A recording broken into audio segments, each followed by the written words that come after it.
Hi മക്കളെ, wings അക്കാദമിയുടെ പുതിയൊരു വീഡിയോയിലേക്ക് എല്ലാവർക്കും സ്വാഗതം. നമ്മൾ ഇന്ന് ഡിസ്കസ് ചെയ്യാൻ പോകുന്നത് ക്ലാസ് 9ന്റെ സെക്കൻഡ് ചാപ്റ്റർ ആയിട്ടുള്ള digestion and transport of nutrients എന്ന ചാപ്റ്റർ ചെയ്ത കുറച്ച് ക്വസ്റ്റ്യൻസ് ആൻസേഴ്സ് ആണ്. അപ്പൊ നമുക്ക് വീഡിയോയിലോട്ട് പോകാം. അപ്പൊ ഓക്കെ, നമ്മുടെ ഫസ്റ്റ് ക്വസ്റ്റ്യൻ ഇതാണ്: where does the process of digestion complete in human?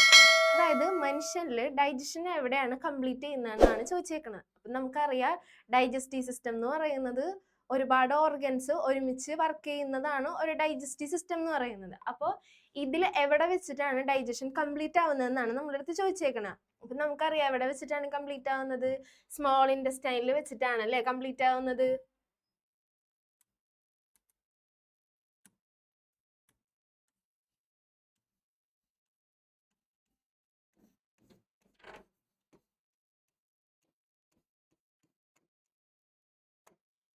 Okay, അപ്പോൾ ഹ്യൂമനിൽ എവിടെയാണ് ഡൈജഷൻ പ്രോസസ്സ് കംപ്ലീറ്റ് ആവുന്നത്? സ്മോൾ ഇൻറ്റസ്റ്റൈനിൽ വെച്ചിട്ടാണ് ഡൈജഷൻ കംപ്ലീറ്റ് ആവുന്നത്. നമുക്ക് നെക്സ്റ്റ് ക്വസ്റ്റ്യനിലോട്ട് പോവാം.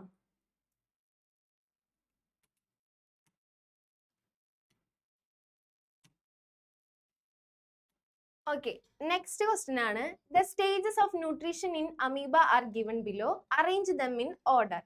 അതായത് നമ്മുടെ അമീബയിൽ നടക്കുന്ന ന്യൂട്രീഷന്റെ സ്റ്റേജസുകളാണ് ഈ തന്നേക്കുന്നത്. പക്ഷെ ഇത് ഡിസോർഡർ ആയിട്ടാണ് തന്നേക്കുന്നത്. നമ്മളോട് ഓർഡറിൽ അറേഞ്ച് ചെയ്യാനാണ് പറഞ്ഞേക്കുന്നത്. അപ്പൊ നമുക്ക് നോക്കാം. ഇവിടെ എങ്ങനെയാ കൊടുത്തേക്കുന്നത്? Food enters the food vacuole, remnants are expelled through the cell surface, enzyme digest the food, takes food into the cell using pseudopodia. അപ്പൊ നമുക്കറിയാലേ അമീബേല, ഇതൊക്കെ നമ്മൾ പഠിച്ചതല്ലേ. അമീബേല ന്യൂട്രീഷൻ പ്രോസസ്സ് എങ്ങനെയാണ്? അമീബയ്ക്ക് ഒരു ഡൈജസ്റ്റീവ് സിസ്റ്റവും ഇല്ല, മൗത്തും ഇല്ല എന്ന് നമ്മൾ പഠിച്ചിട്ടുണ്ട്. അപ്പൊ അതെന്ത് യൂസ് ചെയ്തിട്ടാണ് ഡൈജഷൻ ചെയ്യുന്നത്, അല്ലെങ്കിൽ ഫുഡിനെ സെല്ലിന്റെ അകത്തോട്ടാക്കുന്നത്? നമ്മുടെ ഇങ്ങോട്ടൊക്കെ ഒന്ന് കോക്കിരിയാട്ടാണ്, എന്റെ തെറ്റാണ്. സ്റ്റോപ്പ് ചെയ്യില്ലേട്ടാ.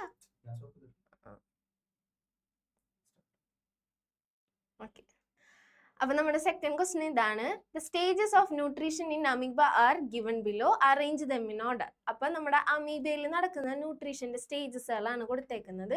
പക്ഷെ എന്താണ്, ഓർഡറിലല്ല കൊടുത്തേക്കുന്നത്. നമ്മളടുത്ത് ഓർഡറിൽ അറേഞ്ച് ചെയ്യാനാണ് പറഞ്ഞേക്കുന്നത്. അപ്പൊ നമുക്കറിയാം അമീബയിൽ എങ്ങനെയാണ്, അമീബയ്ക്ക് മൗത്തും ഇല്ല, ഒരു ഡൈജസ്റ്റീവ് സിസ്റ്റവും ഇല്ല പ്രോപ്പർ ആയിട്ടുള്ളത്. അപ്പോൾ ഈ അമീബയിൽ എങ്ങനെയാണ് ന്യൂട്രീഷൻ പ്രോസസ്സ് നടക്കുന്നതെന്ന് നമ്മൾ പഠിച്ചിട്ടുണ്ട്. എങ്ങനെയാണ് നടക്കുന്നത്? അമീബ എന്ത് പ്രൊഡ്യൂസ് ചെയ്യും? ഫുഡിനെ ഐഡന്റിഫൈ ചെയ്ത് കഴിഞ്ഞ് കഴിഞ്ഞിട്ടുണ്ടെങ്കിൽ അമീബ അതിന്റെ ബോഡിയിൽ നിന്ന് ഒരു പാത്ത് റിലീസ് ചെയ്യും. ആ പാത്തിനെ വിളിക്കുന്ന പേരാണ് സ്യൂഡോപോഡിയ എന്ന് പറയുന്നത്. എന്താ മക്കളെ? സ്യൂഡോപോഡിയ.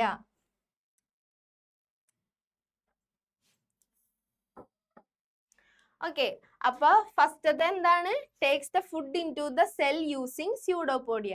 സ്യൂഡോപോഡിയ എന്ന് പറയുന്ന ഒരു പാത്ത് യൂസ് ചെയ്തിട്ടാണ് അമീബ എന്ത് ചെയ്യുന്നത്? ഫുഡിനെ ഐഡന്റിഫൈ ചെയ്ത് സെല്ലിന്റെ അകത്തേക്ക് ആക്കുന്നത്. അപ്പൊ ഫസ്റ്റത്തെ ഏതാണ് മക്കളെ?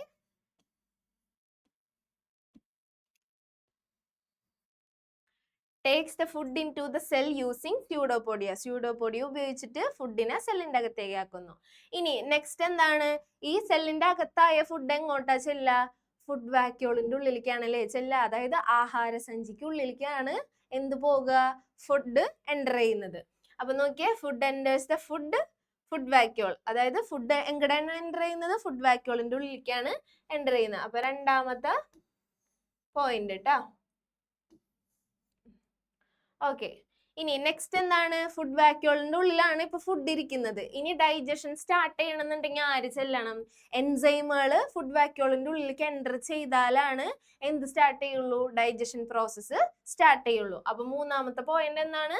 Enzyme digest the food. Okay, ഇനി നെക്സ്റ്റ് എന്താണ്? നമ്മള് ഫുഡ് വാക്യൂളിന്റെ ഉള്ളിലേക്ക് എൻസൈമുകൾ എൻ്റർ ചെയ്തു, ഡൈജഷൻ പ്രോസസ് ഒക്കെ നടന്നു, ന്യൂട്രീഷനൊക്കെ അബ്സർവ് ചെയ്തു. ഇനി ലാസ്റ്റ് നടക്കുന്നത് എന്താണ്? റെമനൻസിനെ എക്സ്പെൽ ചെയ്യാന്നുള്ളതാണ്. അപ്പൊ അമീബയിൽ എങ്ങനെയാണ് റെമനൻസിനെ എക്സ്പെൽ ചെയ്യണത്? സെൽ സർഫേസിൽ കൂടെ തന്നെയാണ് എക്സ്പെല്ലും ചെയ്യുന്നത് കേട്ടോ. Remnants are expelled through the cell surface. Okay, ഇപ്പൊ അറേഞ്ച് ചെയ്തില്ലേ? അപ്പൊ ഫസ്റ്റത്തെ ഏതാണ്?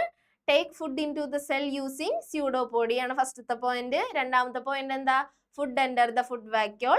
മൂന്നാമത്തെ എൻസൈം ഡൈജസ്റ്റ് ദ ഫുഡ്, അതായത് ഫുഡ് വാക്യൂളിന്റെ ഉള്ളിലേക്ക് എൻസൈമുകൾ ചെല്ലുന്നു, എന്നിട്ട് ഡൈജഷൻ പ്രോസസ്സ് സ്റ്റാർട്ട് ചെയ്യുന്നു.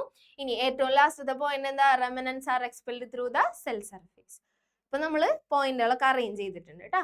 ഇനി നെക്സ്റ്റ് ക്വസ്റ്റ്യൻ ആണ്, although both the trachea and esophagus open to the pharynx, food does not enter the trachea during swallowing. How is this possible? അതായത് നമുക്കറിയാം ഫാരിങ്സ് എന്ന് പറയുന്നത് എന്താണ്? ഒരു കണക്റ്റീവ് പാത്താണ്. എന്തിനു വേണ്ടിയിട്ട്? അതായത് നമ്മളെ എയറും ഫുഡും ഒക്കെ എത്തിക്കുന്നതിന് വേണ്ടിയിട്ടുള്ള ഒരു പാത്ത് അല്ലെങ്കിൽ ഒരു കണക്ഷനെ വിളിക്കുന്ന പേരാണ് ഫാരിങ്സ് എന്ന് പറയുന്നത്. അപ്പോൾ നമ്മൾ ഫുഡ് കഴിക്കുന്ന ടൈമിൽ എയർ സർക്കുലേഷൻ എന്തിനാണ് മക്കളെ? ട്രക്കിയയിലേക്കാണ് കൊടുത്തേക്കുന്നത്. എന്തിനു വേണ്ടിയിട്ട്? ഓക്സിജൻ എത്തിക്കുന്നതിന് വേണ്ടിയിട്ട്. അപ്പോൾ നമ്മളെ ചോദ്യം ഇതാണ്, അപ്പൊ നമ്മൾ ഫുഡ് കഴിക്കുമ്പോൾ എങ്ങനെയാണ് ഫാരിങ്സിലോട്ട് അല്ലെങ്കിൽ ട്രക്കിയയിലോട്ട് ഫുഡ് പോവാണ്ടിരിക്കുന്നതെന്ന്, അതെങ്ങനെയാണ് പോസിബിൾ ആയിട്ടുള്ളതെന്നാണ് നമ്മളെ ചോദ്യം വരുന്നത്. അപ്പൊ നമുക്ക് ആൻസർ നോക്കാം. During swallowing the epiglottis close the opening of the trachea. അതായത് നമ്മൾ ഫുഡ് കഴിക്കുന്ന ടൈമില് നമ്മളെ ട്രക്കിയയുടെ അറ്റത്തായിട്ട് എന്തുണ്ട്? എപ്പിഗ്ലോട്ടീസ് എന്ന് പറയുന്ന ഒരു ഡോർ ഉണ്ട്. അതെന്ത് ചെയ്യും? നമ്മൾ ഫുഡ് കഴിക്കുന്ന ടൈമിൽ അത് ക്ലോസ് ചെയ്യും. എയർ സർക്കുലേഷൻ നടക്കുന്ന ടൈമിൽ അത് ഓപ്പൺ ആവുകയും ചെയ്യും. അപ്പോൾ ഇതിങ്ങനെ അടയ്ക്കുന്നത് കൊണ്ടാണ് ട്രക്കിയയിലോട്ട് നമ്മൾ ഫുഡ് കഴിക്കുമ്പോൾ ഫുഡ് എത്താത്തത്. മനസ്സിലായോ? This prevents the food from entering the trachea and direct it into the oesophagus. അപ്പോൾ ഇങ്ങനെയാണ് പ്രിവെന്റ് ചെയ്യുന്നത്. എന്താണ്? നമ്മളെ ട്രക്കിയയുടെ അറ്റത്തായിട്ട് എപ്പിഗ്ലോട്ടീസ് എന്ന് പറയുന്ന ഒരു സിമ്പിൾ ബോൺ ഉണ്ട്. അതായത് ആ ബോണിന് ബെൻഡ് ചെയ്യാൻ പറ്റും, അല്ലെങ്കിൽ ഫ്ലെക്സിബിൾ ആയിട്ടുള്ള ഒരു ബോണാണത്. അപ്പൊ നമ്മൾ ഫുഡ് കഴിക്കുന്ന ടൈമിൽ എന്ത് ചെയ്യും?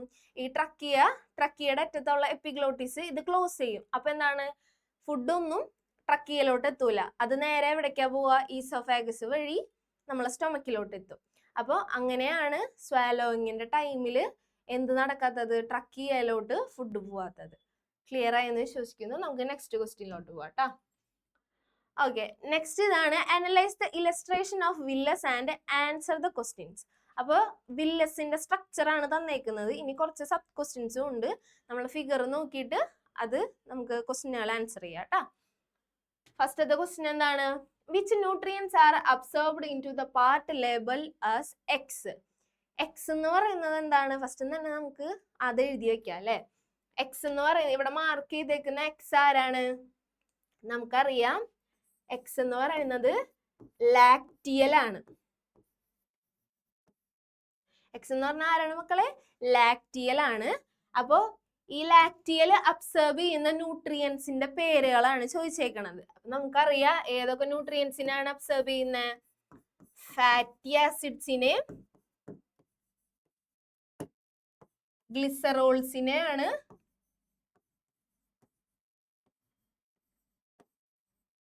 അബ്സർവ് ചെയ്യുന്നത്. ലാക്റ്റിയൽ അബ്സർവ് ചെയ്യുന്ന ന്യൂട്രിയൻസിന്റെ പേരെന്താണ്? ഫാറ്റി ആസിഡും ഗ്ലിസറോൾസും ട്ടാ. ഇനി രണ്ടാമത്തെ ക്വസ്റ്റ്യൻ ആണ്, explain how the structure of villi help to make the process of absorption of efficiency. അതായത് വില്ലി എങ്ങനെയാണ് അബ്സർപ്ഷന് സഹായിക്കുന്നതെന്നാണ് ചോദിച്ചേക്കുന്നത്. അല്ലെങ്കിൽ വില്ലിയുടെ സ്ട്രക്ചർ എങ്ങനെയാണ് നമ്മുടെ അബ്സോർപ്ഷന് സഹായിക്കുന്നതെന്നാണ് ചോദ്യം വന്നേക്കുന്നത്. അപ്പൊ ഈ വില്ലി ഫസ്റ്റ് ഓഫ് ഓൾ എവിടെയാണ് കാണപ്പെടുന്നത്? നമ്മുടെ സ്മോൾ ഇൻറ്റസ്റ്റൈൻ്റെ അകത്ത് കാണുന്ന പ്രൊജക്ഷൻസിനെ വിളിക്കുന്ന പേരാണ് വില്ലി അഥവാ വില്ലസ് എന്ന് പറയുന്നത്. അപ്പോൾ ഈ വില്ലസ് എന്ത് ചെയ്യുന്നു വിചാരിച്ചിട്ടുണ്ടെങ്കിൽ, അല്ലെങ്കിൽ അബ്സോർപ്ഷൻ അതെങ്ങനെയാ ഹെൽപ്പ് ചെയ്യുന്നതെന്ന് വെച്ചിട്ടുണ്ടെങ്കിൽ, നമ്മുടെ സർഫസ് ഏരിയ, അതായത് സ്മോൾ ഇൻറ്റസ്റ്റൈൻ്റെ സർഫസ് ഏരിയനെ ഈ വില്ലസുകൾ കൂട്ടും. അപ്പൊ എന്താണ്? സർഫസ് ഏരിയ കൂടുമ്പോൾ അവിടെ നടക്കുന്ന പ്രോസസ്സ് എന്താവും? ഫാസ്റ്റ് ആൻഡ് എഫിഷ്യന്റ് ആവും. അങ്ങനെ അബ്സോർപ്ഷൻ കുറച്ചും കൂടെ കൂടുതലായിട്ട് നടക്കും, അല്ലെങ്കിൽ അബ്സോർപ്ഷൻ നല്ല എഫിഷ്യന്റ് ആയിട്ട് നടക്കും. അങ്ങനെയാണ് വില്ലസ് എന്തിനെ സഹായിക്കുന്നത്? നമ്മുടെ അബ്സോർപ്ഷൻ ഓഫ് ന്യൂട്രിയൻസിനെ സഹായിക്കുന്നത്. ക്ലിയർ ആയെന്ന് വിചാരിക്കുന്നു. നമുക്ക് നെക്സ്റ്റ് ക്വസ്റ്റ്യനിലോട്ട് പോവാം. Observe the diagram and answer the questions. അപ്പൊ നമുക്ക് അടുത്തത് ഒരു ഡയഗ്രാം ക്വസ്റ്റ്യൻ ആണ്. നോക്കിയേ, നമ്മളെ ടൂത്തിന്റെ സ്ട്രക്ചർ ആണല്ലേ തന്നേക്കുന്നത്. XYZ മാർക്ക് ചെയ്തിട്ടുണ്ട്. ഇനി നമുക്ക് ഇതിന്റെ സബ് ക്വസ്റ്റ്യൻസ് നോക്കാട്ടാ.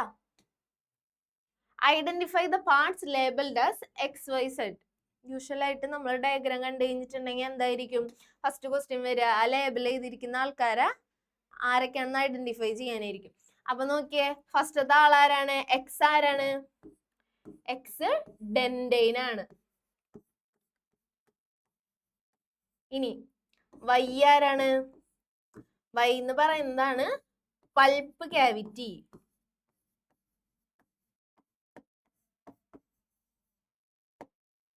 ഇനി സെഡ് എന്ന് പറയുന്നതാണ് സിമന്റം. ഓക്കെ, അപ്പൊ നെക്സ്റ്റ് ക്വസ്റ്റ്യൻ നോക്കാം. Write the function of part labelled as Z. അപ്പോ സെഡ് എന്ന് ലേബിൾ ചെയ്തിരിക്കുന്ന പാർട്ടിന്റെ ഫംഗ്ഷൻ പറയാനാണ് പറഞ്ഞേക്കണത്. സെഡ് ആരായിരുന്നു? സെഡ് എന്ന് പറയുന്നത് സിമന്റ് ആണ്. അപ്പൊ സിമന്റത്തിന്റെ ഫംഗ്ഷൻ നമുക്ക് നോക്കാം. എന്താണ്? Covers and protect the root of the tooth. അതായത് ടൂത്തിന്റെ റൂട്ടിനെ കവർ ചെയ്യാൻ പ്രൊട്ടക്ട് ചെയ്യുന്നതും ആരാണ്? സിമന്റം എന്ന് പറയുന്ന പാർട്ടാണ്. പിന്നെന്താണ്? Provides attachment for the periodontal ligament. അതായത് നമ്മുടെ ഈ ജോയിനെയും നമ്മളെ ടീത്തിനെയും തമ്മിൽ കണക്ട് ചെയ്യുന്ന ഒരു പോയിന്റ് എന്ന് പറയുന്നതാണ്, അല്ലെങ്കിൽ ഒരു പാർട്ട് എന്ന് പറയുന്നതാണ് ആര്? സിമന്റം എന്ന് പറയുന്നത്. ഇനി നെക്സ്റ്റ് എന്താണ്? Holds the tooth firmly in the jaw socket. അതായത് കറക്റ്റ് ആയിട്ട് ആ പല്ലിന്റെ സെയിം പൊസിഷനിൽ തന്നെ ആ പല്ലിനെ പിടിച്ചു നിർത്തുന്നത് അല്ലെങ്കിൽ ഹോൾഡ് ചെയ്ത് വെക്കുന്നതും ആര് തന്നെയാണ്? ഈ സിമന്റം തന്നെയാണ് കേട്ടോ. അപ്പൊ നെക്സ്റ്റ് ക്വസ്റ്റ്യൻ നോക്കാം. Observe the diagram carefully and write answers. അപ്പൊ ഇത് നമ്മുടെ ഹാർട്ടിന്റെ ഡയഗ്രാം തന്നേക്കണത്. അപ്പോൾ ഈ ഡയഗ്രത്തിൽ മാർക്ക് ചെയ്തിരിക്കുന്ന ആൾക്കാർ ആരൊക്കെയെന്നാണ് ഫസ്റ്റത്തെ ക്വസ്റ്റ്യൻ വന്നേക്കണത്. നെക്സ്റ്റ് എന്താണ്? Name the blood vessel labelled as ABCD. അതായത് ലേബിൾ ചെയ്തിരിക്കുന്ന ആൾക്കാരെയാണ് ചോദിച്ചേക്കണത്. അപ്പൊ നമുക്ക് നോക്കാം ആരൊക്കെയാണെന്ന്. എ എന്ന് പറയുന്നത് സുപ്പീരിയർ വീന കാവയാണ്. ഓക്കെ, എ എന്ന് പറയുന്നത് ഈ പാർട്ട് സുപ്പീരിയർ വീന കാവ. നെക്സ്റ്റ് അയോർട്ട ആണ്. ബി വരുന്നത്, ബി പാർട്ട് വരുന്നത് അയോർട്ട ആണ്. നെക്സ്റ്റ് വരുന്നത് ആരാണ്? പൾമണറി ആർട്ടറി ആണ്. സി എന്ന് പറയുന്നത് പൾമണറി ആർട്ടറി. ഡി എന്ന് പറയുന്നത് പൾമണറി വെയിനും ആണ് കേട്ടോ. ഇനി നെക്സ്റ്റ് ചോദിക്കുന്നത് എന്താണ്? What are the functions of B and C. അതായത് ബിന്റെ സിന്റെ ഫങ്ഷൻ എന്തിട്ടാണെന്നാണ് ചോദിച്ചേക്കണത്. അത് ആരൊക്കെയാണ്? നമ്മുടെ അയോർട്ടയും പിന്നെ പൾമണറി ആർട്ടറി ആണ് കേട്ടോ. ഇവരെ രണ്ടുപേരെയും ഫംഗ്ഷൻ ആണ് ചോദിച്ചേക്കുന്നത്. അപ്പൊ നമുക്ക് നോക്കാം. ഫസ്റ്റ് അയോർട്ടയുടെ ഫംഗ്ഷൻ ആണ് കൊടുത്തേക്കുന്നത്. carries oxygenated blood away from the left ventricle. Left വെൻട്രിക്കിളിൽ നിന്നുള്ള ഓക്സിജനേറ്റഡ് ആയിട്ടുള്ള ബ്ലഡിനെ ക്യാരി ചെയ്യുന്നതാണ് ആരുടെ ഫംഗ്ഷൻ എന്ന് പറയുന്നത്? അയോർട്ടയുടെ ഫംഗ്ഷൻ എന്ന് പറയുന്നത് കേട്ടോ. ഓക്സിജനേറ്റഡ് ബ്ലഡ് എന്ന് വെച്ചാൽ എന്താണ്? ഓക്സിജന്റെ പ്രസൻസ് ആ ബ്ലഡിൽ കൂടുതലായിരിക്കും. അപ്പോൾ ലെഫ്റ്റ് വെൻട്രിക്കിളിൽ നിന്നുള്ള ഓക്സിജനേറ്റഡ് ആയിട്ടുള്ള ബ്ലഡിനെ ക്യാരി ചെയ്യുന്നതാണ് ആരുടെ ഫംഗ്ഷൻ? അയോർട്ടയുടെ ഫംഗ്ഷൻ വരുന്നത് കേട്ടോ. ഇനി നെക്സ്റ്റ് ആരുടെയാണ്? പൾമണറി ആർട്ടറിയുടെ ആണ്. Carries blood from the right ventricle to lungs. Right വെൻട്രിക്കിളിൽ നിന്നുള്ള ബ്ലഡിനെ എങ്ങോട്ട് എത്തിക്കുന്നു? ലങ്സിലോട്ട് എത്തിക്കുന്നതാണ് ആരുടെ ഫംഗ്ഷൻ വരുന്നത്? നമ്മുടെ പൾമണറി ആർട്ടറിയുടെ ഫംഗ്ഷൻ വരുന്നത് കേട്ടോ. ഓക്കെ, നെക്സ്റ്റ് വരുന്നത് what is the importance of double circulation in human. അതായത് ഹ്യൂമണിൽ നടക്കുന്ന ഡബിൾ സർക്കുലേഷന്റെ ഇമ്പോർട്ടൻസ് എന്തുട്ടാണെന്നാണ് ചോദിച്ചേക്കണത്. അപ്പൊ നമുക്ക് ആദ്യം എന്തുട്ടാണ് ഡബിൾ സർക്കുലേഷൻ എന്ന് നോക്കാം. The same amount of blood passes through the heart twice. This type of circulation is called double circulation. അതായത് ഒരേ അളവിൽ തന്നെയുള്ള ബ്ലഡ് 2 വട്ടം ഹാർട്ടിലേക്ക് എത്തിക്കുന്നു. അതായത് ഒരു സർക്കുലേഷൻ കംപ്ലീറ്റ് ചെയ്യുന്നത് 2 പ്രാവശ്യം ഇങ്ങനെ ഹാർട്ടിലോട്ട് സെയിം എമൗണ്ട് ഓഫ് ബ്ലഡ് എത്തുമ്പോഴാണ്. അപ്പൊ ഈ സർക്കുലേഷനെ വിളിക്കുന്ന പേരാണ് എന്ത്? ഡബിൾ സർക്കുലേഷൻ എന്ന് പറയുന്നത്. It includes pulmonary circulation and systematic circulation. ഇത് 2 സർക്കുലേഷനുകൾ ഇൻവോൾവ് ചെയ്തിട്ടാണ് നടക്കുന്നത്. ഏതൊക്കെ സർക്കുലേഷൻസ് ആണ്? പൾമണറി സർക്കുലേഷനും പിന്നെ ഏതാണ്? സിസ്റ്റമാറ്റിക് സർക്കുലേഷനും കൂടെ ഇൻക്ലൂഡ് ചെയ്തിട്ടാണ് ഈ ഒരു ഡബിൾ സർക്കുലേഷൻ കംപ്ലീറ്റ് ചെയ്യുന്നത്. Double circulation helps to maintain the level of oxygen. ഇനി ഡബിൾ സർക്കുലേഷൻ എന്തുകൊണ്ടാണ് ഇമ്പോർട്ടൻ്റ് ആയിട്ടുള്ളത്? ഈ ഡബിൾ സർക്കുലേഷൻ എന്ത് ചെയ്യും? നമ്മുടെ ഓക്സിജൻ ലെവലിനെ മെയിൻറ്റെയിൻ ചെയ്യാനായിട്ട് സഹായിക്കും ട്ടോ.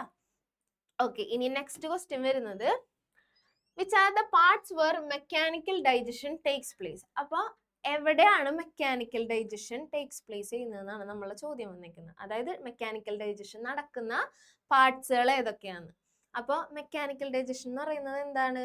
കോംപ്ലക്സ് ആയിട്ടുള്ള ഫുഡ് ഐറ്റംസിനെ സിമ്പിൾ സബ്സ്റ്റൻസ് ആക്കി മാറ്റുക. അതായത് സിമ്പിളായിട്ട് അബ്സോർബ് ചെയ്യാൻ പറ്റുന്ന ന്യൂട്രിയൻസ് ആക്കി മാറ്റുക എന്നുള്ളതാണ് മെക്കാനിക്കൽ ഡൈജഷനിൽ നടക്കുന്നത്. അപ്പൊ അതിൽ ഇൻവോൾവ്ഡ് ആയിട്ടുള്ള ആൾക്കാർ ആരൊക്കെയാണ്? Mouth, stomach, small intestine. മൗത്തിൽ എന്താ നടക്കുന്നത്? ടൂത്തും ടങ്കും സലൈവയും ചേർന്നിട്ട് എന്ത് ചെയ്യുന്നു? ഫുഡിനെ സ്മൂത്തൻ ചെയ്യാനായിട്ട് അല്ലെങ്കിൽ സോഫ്റ്റൻ ചെയ്ത് പേസ്റ്റ് ഫോമിലോട്ട് ആക്കി മാറ്റാനായിട്ട് ആര് സഹായിക്കും? നമ്മളെ ടൂത്ത് സഹായിക്കുന്നു. ഇനി സ്റ്റൊമക്കിൽ എന്താ നടക്കുന്നത്? പെരിസ്റ്റാൾസിസും സർക്കുലർ മസിൽസിന്റെ പ്രോസസ്സുകൾ നടക്കുമ്പോഴാണ് സ്റ്റൊമക്കിലെ മെക്കാനിക്കൽ ഡൈജഷൻ കംപ്ലീറ്റ് ആകുന്നത്. അതായത് പെരിസ്റ്റാൾസിസ് എന്ന് പറയുന്നത് wave like movement of muscles ആണ്. അത് എന്ത് ചെയ്യുന്നു? ഫുഡിനെ ഒന്നും കൂടി മിക്സ് ചെയ്യാനായിട്ട് സഹായിക്കുന്നു. ഇനി സർക്കുലർ മസിലിന്റെ ഫംഗ്ഷൻ എന്താണ്? സർക്കുലർ മസിൽസ് ഫുഡിനെ ഒരു ഇനഫ് ടൈമിലേക്ക് അതിനെ ക്യാരി ചെയ്ത് വെക്കാനായിട്ട് അല്ലെങ്കിൽ ഹോൾഡ് ചെയ്ത് വെക്കാനായിട്ട് സഹായിക്കുന്നു. ഇനി സ്മോൾ ഇൻറ്റസ്റ്റൈനിൽ എന്താ നടക്കുന്നത്? സ്മോൾ ഇൻറ്റസ്റ്റൈനിൽ പെരിസ്റ്റാൾസിസും സെഗ്മെന്റേഷനും ആണ് നടക്കുന്നത്. സെഗ്മെന്റേഷൻ എന്ത് ചെയ്യുന്നു? ഒന്നും കൂടെ ഫുഡിനെ പേസ്റ്റ് ഫോമിലോട്ട് അല്ലെങ്കിൽ ഒന്നും കൂടെ ചെറിയ പാർട്ടിക്കിൾസ് ആക്കി മാറ്റിയിട്ട് നമ്മുടെ ഡൈജഷന്റെ നെക്സ്റ്റ് ഒരു സ്റ്റേജിലോട്ട് എത്തിക്കാനോ അല്ലെങ്കിൽ ന്യൂട്രിയൻസിനെ അബ്സർബ് ചെയ്യാനോ സഹായിക്കുന്നു. അപ്പോൾ ഇത്രയുള്ളൂ മക്കളെ. ഇന്നത്തെ നമ്മുടെ ക്വസ്റ്റ്യൻസ് ഇത്രയായിരുന്നു. സിമ്പിൾ ക്വസ്റ്റ്യൻസ് ആണ് എന്ന് പറഞ്ഞിട്ടുള്ളൂ. ഇത് പഠിച്ചു കഴിഞ്ഞിട്ടുണ്ടെങ്കിൽ നമ്മുടെ എക്സാമിന് നല്ല യൂസ്ഫുൾ ആയിരിക്കും. അപ്പോൾ വീഡിയോ ഇഷ്ടപ്പെട്ട് കഴിഞ്ഞിട്ടുണ്ടെങ്കിൽ ലൈക്ക് ചെയ്യുക, ഷെയർ ചെയ്യുക, സബ്സ്ക്രൈബ് ചെയ്യുക. എന്തെങ്കിലും ഡൗട്ട് ഉണ്ടെങ്കിൽ കമൻറ്റ് സെക്ഷനിൽ ചോദിക്കണം കേട്ടോ. താങ്ക്